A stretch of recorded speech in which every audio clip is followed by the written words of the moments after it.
Hello everyone and welcome back to Football Forecast, and today's video I'm going to be discussing the 1-1 draw between Everton and Leeds, and this was actually quite a good game to watch, and it was a game of two halves. And the first thing to discuss is the starting lineups. Once again, Leeds going to 3 at the back, which has been a revelation under Daniel Farke. And for Everton, the talking points were about the players that they were having back for this game. Jarrad Braithwaite was coming back, as well as Dewsbury Hall and Iliman Ndiaye. Unfortunately for Everton, Jack Grealish was injured and is out basically for the rest of the season.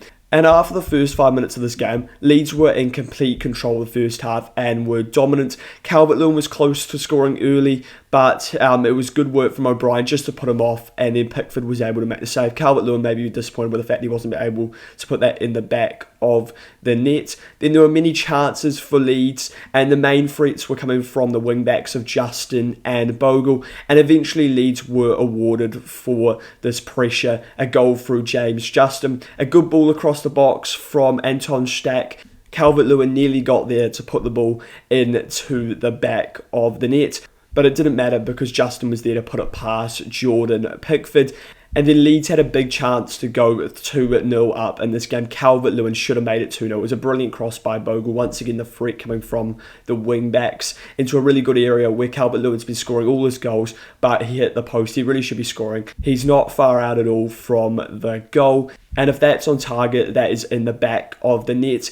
And Leeds went on to regret missing this chance. And I'm sure Daniel Farke must be frustrated by the fact that Leeds couldn't go 2-0 up in this game. And this allowed Everton to make some changes at halftime, and the key changes were the change in system. Everton switched to a 5 at the back, and it sounded pragmatic, but it allowed Patterson and Mikalenko to get really high and actually make Everton a better side. How they did this is, first of all, they brought on Jarrad Braithwaite for Dwight McNeil, and then Ndiaye and Barry almost like a front two, and the other change was to bring Dewsbury Hall on, back from injury for Armstrong. So 2 players back from injury, Braithwaite and Dewsbury Hall came on to try change the game, and it did change the game for Everton.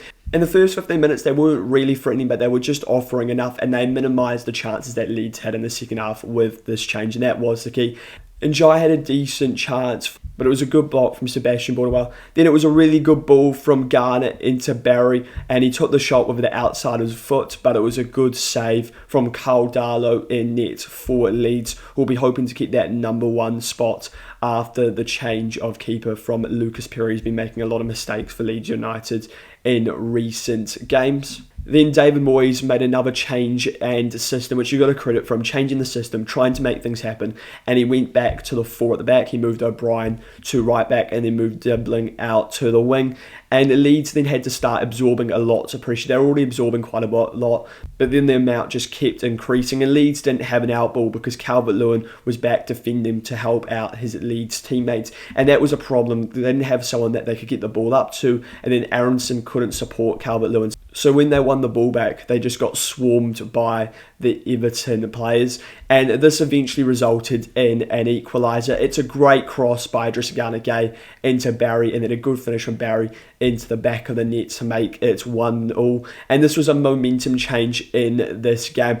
And Everton then had a big chance to actually win this game. And then Idrissa Gana Gueye, just inside the box, hit the crossbar. And from there, Everton were just having attack after attack. Daniel Farke did actually recognise the fact that Leeds were coming under pressure and they would probably need to change the system. So he went to a 4 at the back, brought on some more attacking players in Longstaff, Okafor and Buonanotte, and this allowed Leeds the chance to get out of their defensive shape, so they would have to absorb less pressure for the last 10 minutes, and this did work, and Leeds almost won the game. Okafor carried the ball up to the Everton half, and then Longstaff had a chance to win it after Okafor played him in, but he blazed it over the bar. Nearly the 2 changes combining to win the game for Leeds.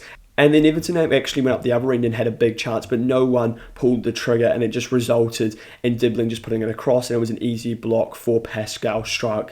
And then Leeds just had a couple of corners right at the end, but they couldn't make these corners count, and it ended in a 1-1 draw between Everton and Leeds. Leeds dominated the first half, and Everton dominated most of the second half up to the last 10 minutes of the game. So I do think a draw is probably a fair result. Leeds will be kicking themselves though, the fact that they didn't go 2-0 up in this game, because they had opportunities, the biggest one obviously through Dominic Calvert-Lewin.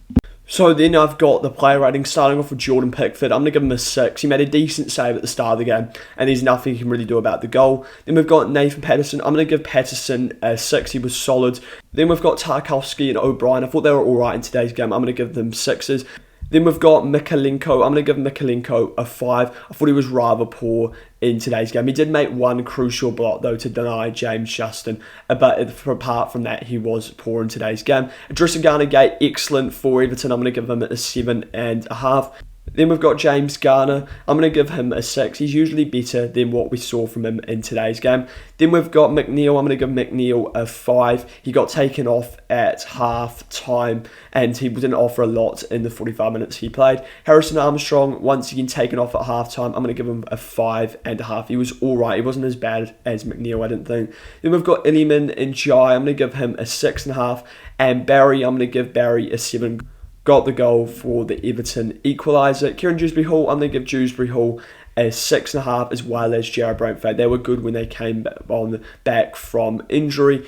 In terms of the manager, David Moyes, I'm going to give David Moyes a 6.5. He got a point against Leeds. He'll be a bit disappointed by the fact they didn't win this game, but he made some crucial tactical changes in terms of switching to a 5 at the back, then switching back to a 4 to get Everton a point in this game. So then we've got the Leeds player rating, starting off with Carl Darlow in goal. I'm going to give him a 6.5. There's nothing he can do on the goal, but he made a really good save for that Barry shot. Then we've got Joe Rodon at right centre half. I'm going to give him a 6.5. I thought he was good. And Sebastian Bornau, I'm going to give him a 6.5 as well. He did really well actually to deny Iliman Jai with a good block in this game. Pascal Struijk, I thought he was actually very good today as well. I'm going to give him a 7. I thought he was probably the best out of the Leeds defenders in today's game. Then we've got Bogle. He was excellent. I'm going to give him an 8. Then we've got the midfield 3, starting off with Ethan Ampadu. I'm going to give Ethan Ampadu a 6.5. Then we've got Gruev in midfield. I'm also going to give him a 6.5. Then we've got Anton Stack. I'm going to give him a 7. I thought he was very good in this game for Leeds United. Then we've got James Justin, very similar to Bogle, a great game and a goal. I'm going to give him an 8. Aronson, I thought Aronson was very good up front for Leeds in today's game. I'm going to give him a 7.5. Then we've got Calvert-Lewin. I'm going to give him a 6. His overall play was good, but he has to score one of those chances in that game, so I can't give him anything more than a 6. On the bench, Tanaka, I'm just going to give him a 6. He was alright when he came on. Then we've got Daniel Farke. I'm going to give Farke a 7. I think a point away at Everton deserves a 7 for a side like Leeds United. Leeds are in great form right now, but you would still say that Everton have more quality than them, and they were excellent in that first half. He'd argue they did enough to win that game, and they probably did in the first half. In the second half, they weren't that great.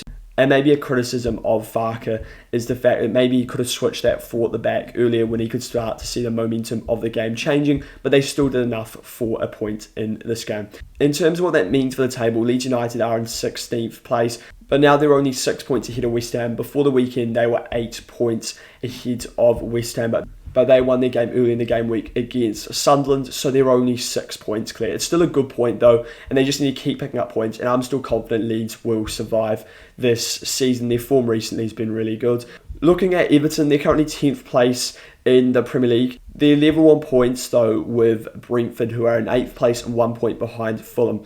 And you'd expect either 8th or 7th would be good enough for European football next season. So there's still a decent chance Everton could finish in a European place this season. The problem that Everton are having is their home form isn't good. They're 14th place on the home table. If they can turn this around and get into sort of the top 10, then they could definitely finish in a European place by the end of this season. In contrast, their away form's a lot better, and they're 7th in the away table.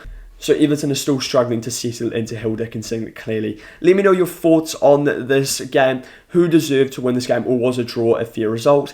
And if you enjoyed this video, go subscribe to this channel as well as liking the video.